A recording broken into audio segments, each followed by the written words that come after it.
Hello everyone, मैं मिथुन सिंह स्वागत करता हूं आप सभी का। आशा करता हूं आप सभी बहुत अच्छे होंगे। आज हम लोग 50 ईडीएम पढ़ेंगे जो कि बहुत बहुत इंपॉर्टेंट है बीपीएससी के एग्ज़ाम के पॉइंट ऑफ व्यू से। तो चलिए बिना टाइम वेस्ट किए हुए पहले क्वेश्चन के साथ बढ़ते हैं। सबसे पहले थोड़ी सी आप लोगों की हेल्प चाहिए होगी मुझे। अगर आपको इसकी पार्ट 2 चाहिए होगी ना, तो आप नीचे पार्ट 2 नीचे कमेंट सेक्शन में ज़रूर लिखिएगा। तो चलिए शुरू करते हैं। वेरी फर्स्ट क्वेश्चन आपके सामने ये रहा, bye fits and start. KBS में ये क्वेश्चन पूछा जा चुका है, केंद्रीय विद्यालय संगठन 2018 में। बाय फिट्स एंड स्टार्ट का मतलब होता है इर्रेगुलर, यानी कि कोई भी काम कभी बहुत अच्छे से करना, कभी बहुत ख़राब से करना, कभी मीडियम से करना, यानी कि कंसिस्टेंसी नहीं होगी, निरंतरता नहीं होगी। किसी काम को करने का तरीका कभी क्या होगा, बहुत अच्छा या फिर बहुत ख़राब होगा, यानी कि वो क्या कहलाएगा, इररेगुलरली कहलाएगा। सक्सेसफुल नहीं कहलाएगा। सडनली मतलब होता है एकाएक, ये भी नहीं होगा। इनकम्प्लीट यानी कि आधा अधूरा। और ये तीनों ऑप्शन कट गए तो राइट आंसर क्या होगा आपका, ऑप्शन नंबर 2 इररेगुलरली। अब देखो मैं एक एग्जांपल आपको पिक्चर के माध्यम से समझाता हूँ। यहाँ से आपको दिख रहे होंगे रोहित शर्मा जी, हाँ बहुत अच्छे बैट्समैन हैं। आप में से बहुत सारे लोग इन्हें पसंद भी करते होंगे, लेकिन आईपीएल में इनका फॉर्म बहुत ही खराब रहा था। तो आप कह सकते हो रोहित शर्मा इज, यहाँ से आप देख लो, ये सेंटेंस को आप फिट कर सकते हो, Rohit Sharma is fits and starts, यानी कि वो इररेगुलर हैं। चलिए नेक्स्ट क्वेश्चन की ओर हम लोग बढ़ते हैं। White elephant. देखिए अब आपको मैं व्हाइट एलिफेंट से क्वेश्चन भी पूछूंगा, नीचे कमेंट करके आपको बताना है व्हाइट एलिफेंट का क्या मतलब होता है। देखिए यहाँ से आपको दिख रहा होगा व्हाइट एलिफेंट यानी कि सफ़ेद हाथी, जो कि इंडिया में आपको देखने को नहीं मिलेगा। नीचे कमेंट करके बताइएगा व्हाइट एलिफेंट किस देश में पाया जाता है। व्हाइट एलिफेंट का मतलब देखिए दोस्तों होता है कॉस्टली वन, यानी कि बहुत ही महंगा, एक्सपेंसिव। देखिए एक ऑप्शन में ये भी दिया हुआ रहेगा ना एक्सपेंसिव, तो आप वहाँ पे एक्सपेंसिव को टिक करना। एक्सपेंसिव का मतलब होता है महंगा। यहाँ से देख सकते हो आप, ये देख लो व्हाइट एलिफेंट का क्या मतलब हो गया, expensive. Expensive item that is useless, यानी कि कहीं यूजलेस भी लिखा हुआ रहेगा तो आप देख सकते हो, यानी कि सफ़ेद हाथी को आप लाकर क्या ही कर लोगे। आई मीन उसमें बहुत सारे खर्च भी आपको देखने को मिलेगा। यानी कि व्हाइट एलिफेंट का क्या मतलब हो गया, बहुत ही महंगा सामान जो कि क्या हो, यूजफुल नहीं हो। चलिए अगले क्वेश्चन की ओर हम लोग बढ़ते हैं। Worth his salt. सॉल्ट का मतलब होता है नमक। और आपने ये जो बोलते हैं ना कि तुम नमक हराम हो, नमक खाकर तुमने अपनी जो है फ़र्ज को पूरा नहीं किया है। और यहाँ पे देखिए वर्थ का मतलब होता है अदा कर देना, यानी कि नमक के कर्ज को अदा कर देना। इसका मतलब क्या होता है, तो देखिए पहला ऑप्शन कैसे जो है कट हो जाएगा, वर्थलेस बोल दिया गया है, तो वर्थलेस तो होगा नहीं, यानी कि ये पहला ऑप्शन क्या होगा, कट हो जाएगा। अब देखिए दूसरा ऑप्शन है वेरी इंपॉर्टेंट। तीसरा है एडिक्वेटली केयरफुल या कंसीडर। देखिए इसका सीधा सीधा है वर्थ हिज सॉल्ट का मतलब होता है कोई बहुत सही समय पे सही जगह पे काम में आ जाना। सपोज कर लो कि आपने किसी की मदद करी कभी, और अब जब आप मुसीबत में हो उसने आपकी मदद कर दी, यानी कि आप बोल सकते हो वर्थ हिज सॉल्ट, यानी कि कोई काम को जो है अच्छे से कर देना, निभा देना। चलिए आगे बढ़ेंगे अगले प्रश्न की ओर, जो कि आपके सामने ये रहा, ब्रोक ऑफ। ब्रोक ऑफ का मतलब होता है सडनली, एकाएक आप जो है रोना शुरू कर देते हो जब आप गहरी मुसीबत में पड़ जाते हो या फिर आपका दिल टूट जाता है। सपोज कर लो आप जो है एक किसी खिलौने को या किसी पर्टिकुलर बुक को बहुत पसंद करते हो, और या फिर सपोज कर लो आपका फ़ोन है, आप उसे एक्चुअली बहुत यूज़ करते हो, सडनली वो टूट जाए हो तो आपके साथ कैसा होगा, आप रोना शुरू कर दोगे, यानी आपका दिल टूट जाएगा। सीधी सीधी ऐसे भाषाओं में आप समझ सकते हो। देखिए ब्रोकअप का मतलब अंडा भी एकाएक ब्रेक होता है और चूज़ा उससे निकलता है, चिकन उससे निकलता है, यानी कि इसका राइट आंसर क्या हो जाएगा, ऑप्शन नंबर 1, यानी कि ए के साथ आपको जाना था। फिलहाल हम लोग जाएंगे अगले क्वेश्चन की ओर, जो कि आपके सामने ये रहा। देखो अगला क्वेश्चन क्या है, एलिफेंट इन द रूम। देखो रूम क्या होता है, बहुत ही छोटा होता है, और एलिफेंट उस मामले में बहुत बड़ी चीज़ है। और एलिफेंट अगर आपके रूम में घुस जाएगा तो हैप्पीनेस, यानी कि आप खुश हो जाओगे, एब्सोल्युटली नॉट। आपके रूम में अगर एलिफेंट आ जाएगा, रेयरली, बिल्कुल हाँ, बहुत कभी कभी ये होता है, नर्वस, आप नर्वस भी होगे, लेकिन ये दोनों आंसर है नहीं इसके। इसका राइट आंसर क्या है, अ बिग प्रॉब्लम, यानी कि एक बहुत बड़ी मुसीबत, आपदा का आपके घर में आ जाना, यानी कि राइट आंसर क्या हो जाएगा। यहाँ से देख लो, हाथी अगर रूम में घुस जाएगा तो आपके जो चेयर हैं, टेबल हैं, या फिर और भी एक्सपेंसिव आइटम जो है वो टूट कर बिखर जाएगा और आपको बहुत परेशानी हो जाएगी। फिलहाल बढ़ेंगे इन अ टाइट कॉर्नर। इसका क्या मतलब है, इन अ टाइट कॉर्नर का मतलब होता है इन अ क्लोज्ड रूम, यानी कि किसी बंद कमरे में रहना, in a small field, in a difficult situation in a मेलोडोप। देखो इन अ टाइट कॉर्नर का मतलब आप यहाँ से देखो, दो यहाँ पे आपको पिजन दिख रहे होंगे जो कि आपस में टॉक कर रहे हैं। अब आपको पूछा गया है टाइट कॉर्नर का क्या मतलब होता है। देखो यहाँ पे ट्रबल, मुसीबत में होना, प्रेशर में होना। सपोज कर लो कि आखिरी बॉल पे 6 लगाना है ना, या फिर ये एक ही साल बचा है आपको जॉब के लिए और आखिरी समय में आप क्या होगे, बहुत प्रेशर में होगे, बहुत आराम से तो आप तैयारी कर नहीं सकते हो, आपके ऊपर क्या है, बहुत प्रेशर है, बहुत स्ट्रेस है कि आखिरी समय में आपको एग्जाम को क्लियर करना है। यानी कि राइट क्या हो जाएगा, इन अ डिफ़िकल्ट सिचुएशन, यानी कि आपकी जो स्थिति है वो क्या है, थोड़ी सी दुखदाई है, बहुत मुसीबत में हो आप, यानी कि ऑप्शन सी हो जाएगा, डिफ़िकल्ट कठिन परिस्थिति में होना। आगे देखिए अ वाइल्ड गूज चेस। गूज का मतलब होता है, देखिए यहाँ से आप देख पाओगे, फोटो देख लो आप क्लियरली समझ जाओगे। अब देखिए अ वाइल्ड गूज चेस का मतलब होता है फ्रूटफुल हंटिंग, यानी कि आसानी से किसी चीज़ को हंट कर लेना, शिकार कर लेना। तो देखिए ये आंसर तो है नहीं। आइडियल सीकिंग, यानी कि किसी चीज़ की खोज में, तलाश में रहना। जेन्युइन एफर्ट, यानी कि किसी चीज़ को पाने के लिए बहुत ही शिद्दत लगाना, बहुत ही मेहनत करना। ये तीनों होगा नहीं। अब फुटाइल सर्च का मतलब होता है किसी चीज़ को, अब जैसे देखो बहुत बड़े भूसे के ढेर में एक छोटे से सुई को ढूंढना बहुत ही क्या है, डिफ़िकल्ट काम है, बहुत ही मुसीबत का काम है। और फुटाइल सर्च का भी मतलब वही होता है। यहाँ से देखिए मैं इमेज इसलिए लगा रहा हूँ ताकि आप चीज़ों को आसानी से याद कर सको। फिलहाल आगे देखिए डज नॉट होल्ड वाटर। ये जो यहाँ से एक फ़ोटो देख लो आप, यहाँ से आपको एक पिक्चर दिख रही होगी। इसका मतलब क्या होता है, इसका मतलब होता है किसी, देखो यहाँ पे ये देखो ये प्लास्टिक बैग है, इससे पानी निकल रही है, पानी निकल रहा है, यानी कि डज नॉट होल्ड वाटर का मतलब होता है किसी चीज़ को पकड़कर नहीं रख पाना, वो बाहर निकलेगा ही निकलेगा। अक्सर देखना गॉसिप होते समय क्या होती है, एक्चुअली ये कितना ये ट्रू है या फॉल्स है I don't know, but reality यही है कि महिलाओं के पेट में जो बातें रहती नहीं है वो एक, अगर किसी एक को पता चला तो वो दूसरे के पास ऑन होगी ही होगी। यानी कि डज नॉट होल्ड वाटर का मतलब होता है कि किसी एक के पास नहीं रहना, वो किसी और के पास चला जाएगा, यानी कि can not be valued. D इसका राइट आंसर हो जाएगा। डज नॉट होल्ड वाटर का मतलब आपने किसी को अपनी सीक्रेट बताई, उसने आपके सीक्रेट को नहीं रखा, आपकी वैल्यू नहीं करी। फिलहाल बढ़ेंगे अगले क्वेश्चन की ओर। On the cuff, on the cuff का क्या मतलब होता है। ऑन द कफ का मतलब होता है ऑन क्रेडिट, या फिर क्रेडिट कार्ड के अगेंस्ट, बीजी, या फिर अरेस्ट। तो देखिए ऑन द कफ का मतलब होता है कि आपने क्या किया, आप अपने परिचय वाले के होटल में गए, या फिर रेस्टोरेंट गए, या फिर किसी ग्रोसरी स्टोर में गए, यानी कि आपने सामान लेने के लिए उस दुकान में कदम रखा और आपके पास पैसे नहीं है, तो आप क्या कहोगे, दुकान वाले को कहोगे भैया ऑन क्रेडिट इसे आप रख लो, मेरे खाते में लिख लो, ऐसा बोलते हो आप जनरली। इसका मतलब हुआ ऑन क्रेडिट, यानी कि ऑन द कप का मतलब हुआ कि आपने किसी सामान को क्या कहा, रख दो भाई, मैं बिना प्लानिंग के आपकी दुकान आ गया, पैसे मैंने लाए नहीं, तो आप क्या करो, इसे खाते में लिख लेना। ऑन द कप का मतलब हो गया क्रेडिट पे रखना। आउट एंड आउट का क्या मतलब है, अब आपको बताना है आउट एंड आउट का क्या मतलब है। तो देखिए इसका मतलब सिंपली नहीं होता है, मेयरली नहीं होता है, स्लाइटली नहीं होता है। इसका मतलब होता है आउट एंड आउट, मतलब कंप्लीटली, टोटली, किसी चीज़ में टोटली इन्वॉल्व हो जाना। जैसे सपोज कर लो अभी आईपीएल खत्म हुआ, बहुत सारे लोग कंप्लीटली इन्वॉल्व थे आईपीएल देखने में, यानी कि आउट एंड आउट का मतलब होता है किसी चीज़ में कंप्लीटली इन्वॉल्व हो जाना। आप समझ रहे हो। जैसे कभी कभी आप इसे ऐसे भी यूज कर सकते हो, दैट इज़ एन आउट लाई, यानी कि ये जो बातें आप बोल रहे हो वो कंप्लीटली झूठ है, फरेब है। समझ रहे हो मेरी बात को, कंप्लीटली इसका मतलब होता है। फेयर एंड स्क्वायर का क्या मतलब होता है, एक्टिव होना, बिल्कुल नहीं। बिजनेस आइडिया या फिर लाइक होना, बिल्कुल नहीं। इसका मतलब होता है फेयर एंड स्क्वायर का मतलब बहुत ही ईमानदार आदमी, ऑनेस्ट आदमी। यहाँ से आप देख लो फेयर एंड स्क्वायर का मतलब कि चलो रोहन ने कप तो जीता, प्राइज तो इसने जीती ही जीती, लेकिन कैसे जीती, उसने इसे फेयर तरीके से जीता, बिना चीट किए हुए जीता, यानी कि फेयर एंड स्क्वायर का क्या मतलब हो गया, ईमानदार होना। आगे देखिए no love lost between, CGL में पूछा हुआ क्वेश्चन है।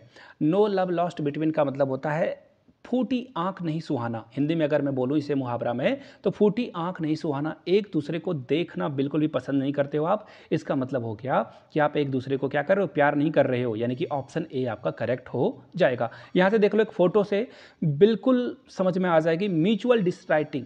देखो आप फेसबुक पे म्यूचुअल फ्रेंड देखते हो ना, म्यूचुअल मतलब दोनों तरफ से, तो यहाँ पे क्या हो रहा है, लड़का भी इसे आप वाइफ हस्बैंड की तरह समझ सकते हो कि हस्बैंड भी वाइफ को पसंद नहीं कर रहा है, वाइफ भी हस्बैंड को पसंद नहीं कर रही है। तो ऐसे सिचुएशन में क्या होगा, डाइवोर्स हो जाएगा, दोनों अपने अपने रास्ते निकल जाएंगे। फिलहाल हम लोग निकलेंगे अगले क्वेश्चन की ओर। प्लेड हैवॉक, इसका मतलब क्या हुआ। प्लेट हैवॉक का मतलब आप यहाँ से देख लो, दो कबूतर फिर से आपस में बात कर रहे हैं, इसका मतलब होता है कन्फ्यूज़न, डिसऑर्डर। समझ रहे हो मेरी बात को? यानी कि बहुत ही ख़राब स्थिति में, डिफ़िकल्ट सिचुएशन में पहुँच जाना। यहाँ से देख लो, पिजन के गले में देखो ब्रेड तो है बट ये खा नहीं सकता इसे, इसका मतलब क्या हो गया? कॉज्ड डिस्ट्रैक्शन, डिजीज़, फ्लड्स या हार्डशिप। तो ये तीनों ऑप्शन तो होने से रहे। डिस्ट्रैक्शन है यानी कि आप कंफ्यूज हो, किसी काम को कर नहीं पा रहे हो, तो राइट आंसर क्या हो जाएगा आपका? Option number A. चलिए आगे बढ़ते हैं अगले क्वेश्चन की ओर। ग्रीन थंब, बहुत ही प्यारा एडियम है ये। ग्रीन थंब का क्या मतलब होता है? ग्रीन थंब का मतलब होता है, सपोज कर लो, आप देखना बहुत सारे लोगों को कहा जाता है कि इनके हाथ से लगे हुए पौधे लग जाते हैं और उसमें बहुत सारे फल फूल लगते हैं। यानी कि गार्डनिंग में, यानी बगीचे में फल फूल लगाने में उनका कोई हाथ नहीं पकड़ सकता, वो बहुत अच्छे हैं।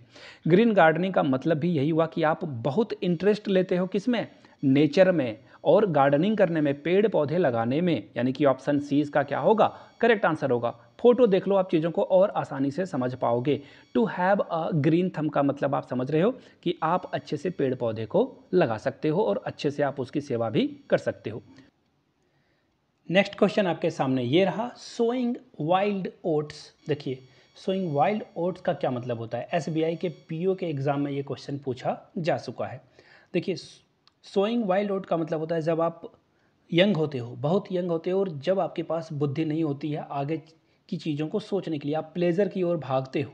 इसका मतलब होता है आपकी बिहेवियर जो होगी वो इररिस्पॉन्सिबल होगी। इररिस्पॉन्सिबल प्लेजर सीकिंग, प्लेजर का मतलब होता है खुशियाँ ढूंढना, जो कि ज़रूरत से ज़्यादा, एक्चुअली उसकी ज़रूरत नहीं है, फिर भी आप जो है यंग एज में उस चीज़ों के पीछे भागते हो। दैट्स कॉल्ड सोइंग वाइल्ड ओट। आप नशा कर सकते हो, बिना मतलब के फजूल की चीज़ें करोगे, उसे बोला जाएगा सोइंग वाइल्ड ओट्स। चलिए आगे बढ़ते हैं अगले क्वेश्चन की ओर। रीडिंग बिटवीन द लाइन्स, बहुत बार ये क्वेश्चन एग्जाम में आ चुका है and very very important. Running between the, actually reading between the lines का मतलब होता है जो बातें लिखी नहीं गई है लेकिन आप उसे समझ जाते हो। जैसे मैं एक एग्जांपल देता हूँ, उसने कह दिया ठीक है जाओ, अच्छी बात है। इसका मतलब क्या है? ये टॉन्ट है, आप ऐसे से समझ सकते हो। ठीक है अच्छी बात है, इसका मतलब ये नहीं कि अच्छी बात है, उसने सटायर वे में कहा। इसका मतलब क्या है? कि वो खुश नहीं है इस बात से। इसका मतलब क्या है? आप वैसे मीनिंग को ढूंढते हो जो कि एक्चुअली में एक्सप्रेस किया ही नहीं गया है, उसमें हिडन, छिपा हुआ मतलब है। रीडिंग बिटवीन द लाइन का मतलब क्या होता है? जैसे देखो, बहुत सारे नेता होते हैं ना, जब वो अपनी बाइट देते हैं, बाइट देने का मतलब कोई स्टेटमेंट देते हैं किसी भी पॉइंट ऑफ व्यू से कि आप चुनाव लड़ रहे हो या नहीं लड़ रहे हो, तो वो सीधा जवाब नहीं देंगे। आपको रीडिंग बिटवीन द लाइन्स करना होगा और चीज़ों को समझना होगा। चलिए आगे बढ़ते हैं, और यहाँ से देख सकते हो, Sonia loved reading between the lines, यानी कि सोनिया को क्या है? बहुत पसंद है जो छिपी हुई बातें हैं डिकोड करने में, उसे बड़ा मज़ा आता है। चलिए आगे बढ़ते हैं। To give the devil his due. देखिए, डेविल मतलब होता है अच्छा आदमी नहीं, खराब आदमी, और ड्यू मतलब उसके जो वो डिज़र्व करता है उसे आप देते हो।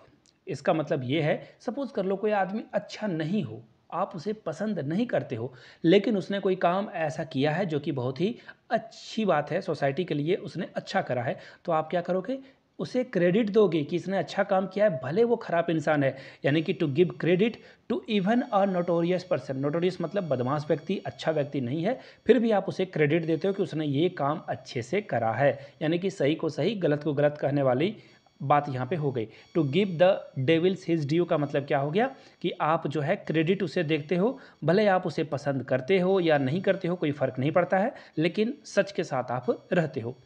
टू ईट हम्बल पाए, यानी कि क्या होता है? टू ईट हम्बल पाए का मतलब होता है, सीधी सीधी बात, किसी का आपने दिल दुखाया, उसे परेशान किया, आपने माफ़ी मांग ली। टू हैव टू अपोलोजाइज, यानी कि आपने माफ़ी मांग ली। यहाँ से देख लो, आप जो है माफ़ी मांग लेते हो, भले डिफ़िकल्ट सिचुएशन क्यों ना हो, आप सॉरी बोल लेते हो। चलिए आगे बढ़ते हैं क्वेश्चन नंबर नेक्स्ट की ओर। टॉकिंग थ्रू हिज हैट, बिल्कुल स्टूपिड नॉनसेंस वाली बातें करना, यानी कि टॉकिंग नॉनसेंस, कुछ भी बोल रहा है, आप समझ। एक्चुअली क्या है ना, कि क्लास में ऐसा बहुत बार होता है, जब आप किसी स्टूडेंट से कुछ पूछते हो, आपने पूछा कुछ, वो जवाब दे रहा है कुछ, बस बातों को घुमा रहा है, इधर उधर की बातें कर रहा है, यानी कि टॉकिंग नॉनसेंस हो जाएगा। यहाँ से आप देख सकते हो, वो बोल कुछ रहा है, कर आप कुछ कर रहे हो, यानी कि टॉकिंग नॉनसेंस। चलिए आगे बढ़ते हैं।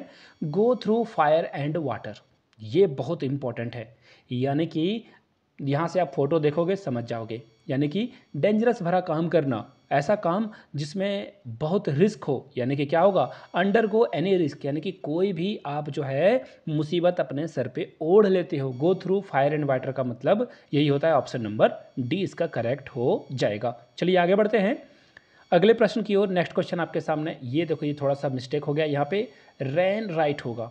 एक्चुअली आप इसे ठीक कर लेना। रेन राइट का क्या मतलब होता है? देखिए रेन राइट का मतलब होता है कि जब आप बिना सोचे समझे कुछ भी कर लेते हो, है ना, बिना समझे कुछ भी कर रहे हो। और यहाँ से देखो, सपोज कर लो कि क्लास में आग लग गई, तो देखना आजकल ना मॉक ड्रिल वगैरह किया जाता है कि आग लग जाए या भूकंप आ जाए तो आप चीज़ों को कैसे डील करोगे, किधर जाना है, कैसे भागना है। सपोज कर लो आप कहीं फंस गए हो तो क्या करोगे, दीवार की तरफ छिप जाओगे या फिर कोई मोटे से वस्तु के नीचे अपने आप को कवर कर लोगे। इसका मतलब क्या हुआ कि आप बिहेव अच्छे से करना चाहिए, लेकिन रेन राइट का मतलब, यहाँ पे रेन लिख देना आप, यहाँ पे ये मिस्टेक है, sorry for that. Rain right का मतलब होता है एक्ट करना बिना कुछ सोचे समझे। भूकंप आया, इधर उधर सारे लोग भागने दौड़ने शुरू हो जाएंगे तो क्या हो जाएगा, माहौल कियोस भरा हो जाएगा, बेकार हो जाएगा। चलिए आगे बढ़ते हैं। टर्न एन ऑनेस्ट पेनी, अब इसका मतलब क्या होता है, बिल्कुल ईमानदारी से पैसे कमाना, है ना, लेजिटमेट तरीके से सरकार को टैक्स देते हुए कोई भी काला धन ब्लैक मनी नहीं रखना, यानी कि मेक अ लेजिटमेट, यानी कि जो भी आप काम कर रहे हो आप जो है ऑनेस्ट हो उसमें और ईमानदारी से उस काम को कर रहे हो। चलिए आगे बढ़ते हैं। एट वन वीट्स एंड, इसका मतलब क्या होता है? इसका मतलब होता है जब आपके पास कोई आइडिया नहीं है किसी काम को करने के लिए। सपोज कर लो आप बैठे हो, बीपीएससी की तैयारी कैसे की जाए या फिर सीपीयू का फॉर्म कैसे भरा जाए, आपके पास कोई आइडिया है नहीं, पढ़ाई कहाँ से शुरू करें वगैरह वगैरह। यानी कि आप क्या हो, पजल्ड हो, आपके पास कोई आइडिया नहीं है, आप जो है बिल्कुल पहेली की तरह आपकी ज़िंदगी चल रही है। टू गेट पजल्ड यानी कि आपके पास कोई भी आइडिया ना हो। यहाँ से आप इसके आंसर को देख पाओगे, हैव अ लुक, यानी कि I can't find my phone and I have looked all over the house, मैंने अपने फ़ोन को जो है गुम कर दिया, नहीं मिल रहा था वो, मैंने चारों तरफ देखा, अब मैं ऐसे पोजीशन में हूँ मुझे पता नहीं मैं इसे कहाँ से ढूंढूं। आपके पास कोई आइडिया नहीं है। आगे देखिए, टू फेस द म्यूज़िक, इसका मतलब देखिए क्या होता है। टू फेस द म्यूज़िक का मैं सिंपल सा एग्जांपल बताता हूँ। सपोज़ आपने घर में कप तोड़ दिया, अब तो आप बड़े हो गए हो, बट बचपन की बातें याद रखना, अगर आपने को कप तोड़ दिया या किसी चीज़ का नुकसान कर दिया तो आप ना रेडी रहते हो कि अब तो मार पड़ेगी, मम्मी पापा से पिटाई होगी, आप तैयार रहते हो उस चीज़ को। यानी कि टू फेस द म्यूजिक का मतलब कि आप ना कॉन्सिक्वेंसेस जो भी होगा उसको झेलने के लिए आप अपने आप को तैयार कर लेते हो। टू फेस द म्यूजिक का मतलब क्या होता है, आपको जो जो आपने गलतियां करी है उस पनिशमेंट को आप एक्सेप्ट करते हो और उससे डील करते हो, फेस करते हो। अगला क्वेश्चन है, एट सनेल स्पेस, यानी कि स्नेल कैसा चलता है। देखो स्नेल बहुत ही धीरे धीरे चलता है, बहुत ही स्लो चलता है, यानी कि बहुत स्लोली स्लोली अगर आप किसी काम को कर रहे हो, नहीं बोलते हो कि क्या तुम ऐसे बहुत ही स्लो स्लो कछुए की चाल से चल रहे हो, यानी कि क्या होगा, to do things very slowly, बिल्कुल आराम आराम से करना। आगे देख लेते हैं। To turn a deaf ear, इसका मतलब क्या होता है, ध्यान नहीं देना। सपोज कर लो कि आप किसी स्टूडेंट को बोल रहे हो भैया फॉर्मूला वगैरह याद कर लो, A+B का होल स्क्वायर हमेशा काम में आता है, या फिर ये एडीएम वगैरह पढ़ लो, लेकिन वो ध्यान ही नहीं दे रहा आपकी बात को, यानी कि क्या कहोगे उसे, वो जो है ध्यान दे ही नहीं रहा है किसी चीज़ को। टू बी ऑब्स्टिनेट, यानी कि वो चीज़ों को ध्यान नहीं दे रहा है और कुछ भी काम करने से मना कर दे रहा है, चीज़ों को बस इग्नोर किए जा रहा है। आगे देखिए, हेल्टर सेल्टर, हेल्टर सेल्टर का मतलब होता है किसी काम को डिसऑर्डर से करना। सपोज कर लो आप सुबह उठते हो, अपना बेड बनाते हो, आप बेड बनाते हो ना, हाँ बिल्कुल बनाना चाहिए। आपको क्या होगा, आपको लगेगा कि आपने दिन का पहला टास्क कंप्लीट कर लिया, आप बेड नहीं बनाते हो, सीधे नहाने चले जाते हो, आप ब्रश करते हो, फ्रेश होते हो, देन आप ब्रश कर, तब जो है आप जाकर नाश्ता करते हो। अगर सबसे पहले सुबह उठ के नाश्ता ही कर लो तो वो क्या हो जाएगा, हेल्टर सेल्टर, यानी कि किसी भी काम को आप डिसऑर्डर में कर रहे हो। बिल्कुल ऑर्डर में सारे कामों को करना चाहिए, बट आप क्या कर रहे हो, डिसऑर्डर से कामों को निपटा रहे हो। चलिए आगे देखिए, टू एंड इन स्मोक, यानी कि इसका क्या मतलब होता है, यानी कि किसी चीज़ को काम करने के बाद उसका जो रिजल्ट है वो बेकार हो जाना, नथिंग आना, यानी कि कुछ भी उसको रिजल्ट आप देख नहीं पाओगे। एंड इन स्मोक का मतलब होता है कि आपने सारा काम किया बट रिजल्ट क्या मिला, कुछ भी नहीं मिला आपको, समझ पा रहे हो। लीफ एंड वुंड्स का मतलब क्या होगा? लीफ एंड वुंड्स का मतलब होता है किसी भी काम को बिल्कुल फास्ट जल्दी जल्दी निपटा देना। जल्दी जल्दी आप किसी काम को कर पा रहे हो, इट मीन्स आप उस काम को क्या कर रहे हो? रैपिडली कर रहे हो। अभी हम लोगों ने स्लोली के बारे में पढ़ा था, अब यहाँ से रैपिडली यानी कि जल्दी जल्दी चीज़ों को आप करते हो, तो ये कहा जाता है। आगे देखिए, हरकुलेन टास्क, बहुत ही इंपॉर्टेंट टास्क जिसे करना लगभग लगभग मुश्किल है, बहुत ही एफर्ट की ज़रूरत है, बहुत ही प्रयास करना होगा आपको, यानी कि a work requiring very great intelligence, यानी कि उसके लिए बहुत बुद्धि चाहिए, बहुत एफर्ट चाहिए। समझ रहे हो? यहाँ से देखिए, हरकुलेन टास्क का मतलब क्या होता है? ऐसा काम जो कि बहुत ही मुश्किल है, उसे काम कर पाना जो है बहुत दिक्कत वाली बात होगी। एक्चुअली आप इसे ऑप्शन ए भी यहाँ पे लगभग लगभग सही है और ऑप्शन सी भी लगभग लगभग सही है, लेकिन आपको अगर जाना हो तो आप ऑप्शन ए के साथ जाओगे, क्योंकि बहुत ज़्यादा एफर्ट में इंटेलिजेंस भी काउंट हो जाता है, यानी कि option A is the right answer. चलिए आगे बढ़ते हैं। क्वेश्चन नंबर नेक्स्ट की ओर, अ फेयर वेदर फ्रेंड्स, यानी कि ऐसा दोस्त जो कि सिर्फ ना डिफ़िकल्टी के समय गायब हो गया और जैसे ही आपके पास पैसे आए वो वापस आ गया, यानी कि फेवरेबल फ्रेंड है, यानी कि डिफ़िकल्टी में आपको क्या करेगा? छोड़ देगा, और फेवर के समय वो आपके सामने प्रेजेंट हो जाएगा, आपके सामने आ जाए। नेक्स्ट क्वेश्चन है, लाइक अ फोनिक्स। देखिए, लाइक अ फोनिक्स का क्या मतलब होता है? With a new life, with a start, death and royal जाइट, या फिर क्या? तो यहाँ से आप देख पाओगे, ये देखो, जब आप ना किसी बहुत ही नीचे वाले जगह से उठकर बहुत ऊंचा जाते हो, आई मीन आपके साथ इतनी परेशानियां आ चुकी है, फिर भी आप हार नहीं मानते हो और बहुत आगे जाते हो। यहाँ से देखिए, a wild women rises like a phoenix from the ashes of her life, यानी कि बिल्कुल ही नीचे से उठकर आगे तक जाना। समझ रहे हो मेरी बात को? यानी कि बहुत ही परेशानी हो रही है, फिर भी आप जो है नया स्टार्ट करते हो लाइफ को, नए ढंग से जो है चीज़ों को लेकर जाते हो, विथ अ न्यू लाइफ। चलिए आगे बढ़ते हैं अगले क्वेश्चन की ओर। नेक्स्ट क्वेश्चन आपके सामने ये रहा, अ सोर पॉइंट विथ। देखिए, अ सोर पॉइंट विथ का क्या मतलब होता है? समथिंग विच हर्ट्स, यानी कि ऐसी चीज़ें जो आपको परेशान करे, तकलीफ दे। समथिंग ब्रिंग्स फियर ऑफ, यानी कि जिससे आपको डर आ जाए, या फिर प्लेजर आ जाए उससे देखकर, यानी कि प्रसन्नता हो, खुशी हो, या फिर मेमोरेबल बन जाए वो चीज़ें। तो देखिए, अ सोर पॉइंट विथ का मतलब यहाँ से आप देख पाओगे, सॉफ्ट स्पॉट, रॉ, यानी कि फ्लोलेस, यानी कि कुछ कुल मिलाकर बात यह है, ऐसी चीज़ें जो आपको क्या करे? तकलीफ दे, जो है मुसीबत में लाए। ठीक है, चलिए आगे बढ़ते हैं अगले क्वेश्चन की ओर। नेक्स्ट क्वेश्चन आपके सामने ये रहा, द ग्रीन आइड मॉन्स्टर, यानी कि ग्रीन आइड मॉन्स्टर का मतलब ये नहीं होता कि गुस्से में हो जाना, है ना, हैट्रेट हो जाना, यानी कि जलन, आई मीन जलन तो नहीं, हैट्रेट मतलब हो गया कि नफरत, और इन भी मतलब होता है जलन और जेलसी। तो देखिए यहाँ पे ना इसका एग्जैक्ट मतलब होता है जेलसी। यहाँ से आप पिक्चर देखोगे ना तो आप चीज़ों को बिल्कुल समझ पाओगे। ग्रीन आइड मॉन्स्टर का मतलब होता है किसी से जलना। समझ रहे हो मेरी बात को? जेलसी हो जाना। अगर किसी के आपसे अधिक नंबर आ गए तो आपको अच्छा नहीं लग रहा है, तो इसका मतलब आप क्या हो? ग्रीन आइड मॉन्स्टर हो। To be always at his back and call, यानी कि to be always at his back and call, ready to take a rest, यानी कि आराम करने के लिए तैयार हो जाना, इंजॉय करने के लिए तैयार रहना, या फिर किसी काम को करने के लिए तैयार रहना, या फिर बैठ जाने के लिए तैयार रहना। इसका मतलब देखिए, यहाँ से आप देख पाओगे, बैक एंड कॉल का मतलब होता है जब आपको समवन जो है ना, बैक एंड कॉल का मतलब होता है जब how they will do anything that person ask, यानी कि कोई आपको किसी भी केस में या किसी भी समय कुछ मदद मांगे और आप उस काम को करने के लिए तैयार रहते हो। एक्चुअली आप दोस्तों के लिए हमेशा तैयार रहते हो, तो आपको बोला जाएगा बैक एंड कॉल, यानी कि किसी के लिए भी मदद करने के लिए आप हमेशा तैयार हो, अपने दोस्तों के बैक करने के लिए आप क्या हो? तैयार हो। प्रोज एंड कॉन्स का क्या मतलब होता है? देखो, प्रोज एंड कॉन्स का मतलब ये ऐसा समझ लो कि किसी चीज़ को ना बिल्कुल वाइजली जो है डिसाइड करते हो क्या काम आपको करना है। जैसे सपोज कर लो कि अभी आप ना एक बाइक खरीदने के बारे में सोचते हो, तो आप सोचोगे कि अच्छा चलो एक लिस्ट बना लेता हूँ, बाइक खरीदने से क्या क्या बेनिफिट होगा, समझ रहे हो, और बाइक के क्या क्या लॉसेस होंगे। पेट्रोल की प्राइस बहुत ज़्यादा है, अभी आप बाइक में बहुत सारा पैसा इन्वेस्ट कर दोगे, तो ये नेगेटिव पॉइंट्स हुए। और बाइक लेने से आपका समय बचेगा, आप एक जगह से दूसरी जगह आराम से जा पाओगे बिल्कुल आसानी से, है ना।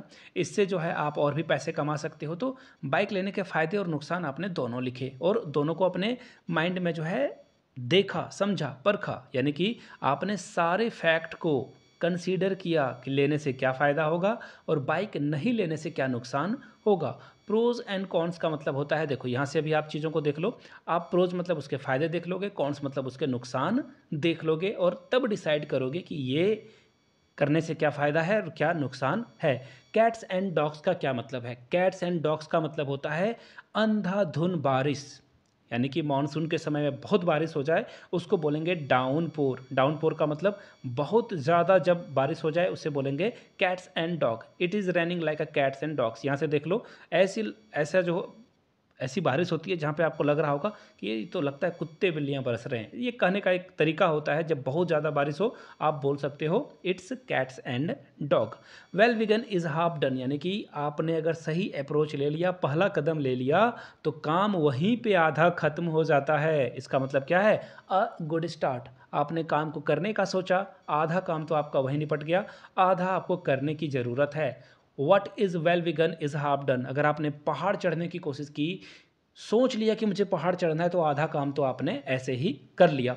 ड्रॉपिंग नेम्स, इसका क्या मतलब होता है? यानी कि सपोज़ कर लो आप किसी पार्टी फंक्शन में जाते हो और वहाँ पे ना आप बताते हो ये एमएलए तो आपका रिश्तेदार है ना, ये मुखिया तो आपका चाचा का भाई है, समझ रहे हो, यानी आपके पापा ही हो गया बट वो भी चाचा हो सकते हैं। आई मीन ड्रॉपिंग नेम्स का मतलब ऐसा समझ लो आप कि आप ना दिखाते हो कि आपकी कनेक्शन कितनी अच्छी है, लोगों में आपकी पकड़ कितनी है, यानी कि आप क्या करते हो, दिखाना चाहते हो कि आपके पास हाई कनेक्शन है, बड़े बड़े लोगों के साथ आपका उठना बैठना है। आप हिंट कर रहे हो सामने वाले को, दिखा रहे हो कि भैया मैं छोटी चीज़ नहीं हूँ, बहुत बड़ी हस्ती हूँ। Burn the candle at both and. Suppose कर लो कि एक मोमबत्ती है और इसे दोनों तरफ से अगर आप जलाना शुरू कर दोगे तो ये बहुत जल्दी क्या हो जाएगा, ख़त्म हो जाएगा। यानी कि पैसे खर्च कर रहे हो आप। सपोज कर लो कि आपके पास एक अच्छी पहले से गाड़ी है, बाइक है, और आपने दूसरा बुलेट खरीद लिया, तो क्या नुकसान होगा? आप पेट्रोल पे पैसे जम के उड़ाने वाले हो, खर्च आपकी जो है दुगना हो जाएगी, यानी कि वेस्ट ऑफ मनी हो जाएगा। आपके पास बाइक है, सिर्फ शो ऑफ करने के लिए बाइक लेने की ज़रूरत नहीं है। द वेस्ट ऑफ मनी इसका राइट आंसर हो जाएगा। चलिए यहाँ से आप चीज़ों को देख पाओगे, ये देख लो, कैंडल को दोनों तरफ से जब अगर आप जलाते हो तो क्या होगा, नुकसान आपका होगा। एप्पल्स आई, आँखों का तारा होना, हिंदी में एक मुहावरा आपने पढ़ रखा होगा। एप्पल्स ऑफ वन साइज़ का मतलब होता है किसी के नज़र में, किसी के आंखों में, दिल में बहुत गहरे से उतर जाना। वो इंसान आपके लिए जो है क्या है, बहुत ही प्यारा हो जाता है। जैसे हर माँ बाप के नज़र में उनका बच्चा जो होता है वो क्या होता है, एप्पल्स वन साइज़ होता है, यानी कि उनके आंखों का तारा होता है, यानी वेरी लवेबल, बहुत ही प्यारा होना। बिल्कुल ये सारे ऑप्शन क्या है, इनकरेक्ट है। राइट आंसर आपका ऑप्शन ए हो जाएगा। चलिए आगे बढ़ते हैं। यहाँ से आप देख लो, ये बिल्कुल जो मैंने एग्जांपल दिया था, यहाँ मम्मी पापा हैं और यहाँ पे उनका बच्चा है जो कि बहुत ही प्यारा है उनके लिए। To flog a dead horse, यानी कि गड़े मुर्दे उखाड़ना।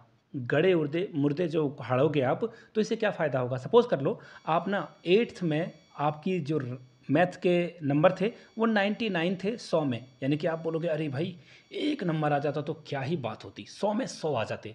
अब आप देखो ग्रेजुएशन कर रखा आपने, सीटेट पास कर रखा, अब आप जॉब की तैयारी में हो, टीचर बनने ही वाले हो, ऐसे में क्लास 8th की परेशानी को लेकर अगर आप अभी खड़े हो जाते हो तो इसका मतलब क्या है, आप अपने आप के टाइम को वेस्ट कर रहे हो, बेवकूफ़ आप अपने आप को बना रहे हो, अपने एफर्ट को क्या कर रहे हो, बेवकूफ़ी बना रहे हो, उस एफर्ट को बर्बाद कर रहे हो। ए इसका क्या होगा, बिल्कुल करेक्ट आंसर हो जाएगा। चलिए आगे बढ़ते हैं नेक्स्ट क्वेश्चन की ओर। एट 11th आवर, देखो घड़ी में 12 घंटे होते हैं, है ना, और 11th आवर क्या हुआ, आखिरी समय 12 बजने ही वाला है, यानी कि at the very last moment, at the very last moment, किसी काम को एक बिल्कुल आखिरी समय में करना। आखिरी समय में आप तैयार हो जाते हो कि भैया चलो, सपोज़ कर लो कि परीक्षा होने वाली है, आपके एग्ज़ाम होने वाले हैं और आप इस वीडियो को देख रहे हो, इसका मतलब है कि आप अपनी प्रिपरेशन को 11th आवर तक लेके जा रहे हो, आखिरी समय में आप तैयारी को कर रहे हो। एसिड टेस्ट, एसिड टेस्ट का मतलब होता है किसी चीज़ का फाइनल टेस्ट होना। सपोज़ कर लो हम लोग के साइंटिस्ट जो कि इसरो में काम करते हैं, आपको पता ही है, इसरो में जब भी कोई मिसाइल बनाया जाता है तो पूरे देश की नज़र ना टीवी पे होती है और हम लोग देखते हैं। हम लोगों का मिसाइल है, सॉरी मिसाइल, ये क्या होता है, मिसाइल टेस्ट होने वाला है और आप लोग, हम लोग एक्चुअली, आप लोग नहीं, हम सारे लोग ना टीवी पे नज़र गड़ाए रखते हैं और देखते हैं कि मिसाइल हम लोगों का सक्सेस हुआ या नहीं। तो ये मिसाइल का क्या हो जाएगा, एसिड टेस्ट हो जाएगा। साइंटिस्ट का क्या है, एसिड टेस्ट है, जिन्होंने 6 साल 10 साल एक काम पे लगाया और उस काम का रिजल्ट अब आने ही वाला है, यानी कि ये क्या हो जाएगा, फाइनल टेस्ट इसका राइट आंसर हो जाएगा। यहाँ से आप फोटो भी देख सकते हो। अ सिचुएशन और event which finally proves whether something is good और बैड, यानी कि कुछ अच्छा या बुरा होने वाला है, इसको बोलते हैं हम लोग एसिड टेस्ट। डॉग्स लाइफ, इसका मतलब होता है बहुत ही ख़राब ज़िंदगी होना। आप बोलते हो ना ज़िंदगी कुत्ते की तरह हो गई है, झंड हो गई है। वो रवि किशन का डायलॉग है ना, ज़िंदगी झंडवा फिर भी घमंडवा, यानी कि कुत्ते की तरह आपकी लाइफ हो जाना। मिजरली अनहैप्पी एग्जिस्टेंस, एग्जिस्टेंस का मतलब होता है आप जिंदा हो, कोई फ़र्क नहीं पड़ रहा है किसी को, है ना। यहाँ से आप देख लो, यहाँ पे ये इंसान बोल रहा है कि भैया कम से कम तुम्हारी तो ज़िंदगी कुत्ते जैसी नहीं है, कुत्ता को ही बोल रहा है और कुत्ता को उसने रखा है। एलिफेंट इन द रूम मैंने पहले पढ़ा रखा है, अब आपकी बारी है। इसे नीचे कमेंट करके आपको बताना है एलिफेंट्स इन द रूम का क्या मतलब होता है। और द लायन शेयर का मतलब क्या होता है? लायन शेयर का मतलब हो जाता है, सपोज कर लो कि बड़े भाई और छोटे भाई दोनों को माँ ने जो है बोला कि भाई बिस्किट ले ले और दोनों आपस में बांट लेना। बड़े भाई ने ना आधे से ज़्यादा ले लिया बिस्किट, और वो बोलेगा कि मैं बड़ा हूँ, मैं तो इतना ही लूँगा। लायन शेयर का मतलब होता है कि दादागिरी करना, ज़्यादा सामान को या फिर ज़्यादा चीज़ों को अपने पास रख लेना। मेजर यानी कि बड़ा सा हिस्सा जो है अपने पास रख लेना, इसे बोलेंगे लायंस शेयर। तो ये वाइल्ड गूज चेस, ये भी मैंने पढ़ा रखा था, ये आखिरी इडियम है। आप लोगों को नीचे कमेंट करके वाइल्ड गूज चेस और एक और question elephant in the room, दोनों का आंसर देना है। मैं समझ जाऊंगा कि आपने पूरी वीडियो देख ली है और तैयारी के लिए आप बिल्कुल, एग्ज़ाम की तैयारी के लिए आपने पूरी तैयारी कर रखी है। ऑल द वेरी बेस्ट आप सभी को। वीडियो आपने यहाँ तक देखा, इसके लिए आपका तहे दिल से शुक्रिया। इस वीडियो को अपने सभी चाहने वाले दोस्तों को ज़रूर भेजें ताकि उनकी भी तैयारी अच्छी हो सके। वीडियो को यहाँ तक देखने के लिए फिर से आप सभी का बहुत बहुत शुक्रिया। Have a good day.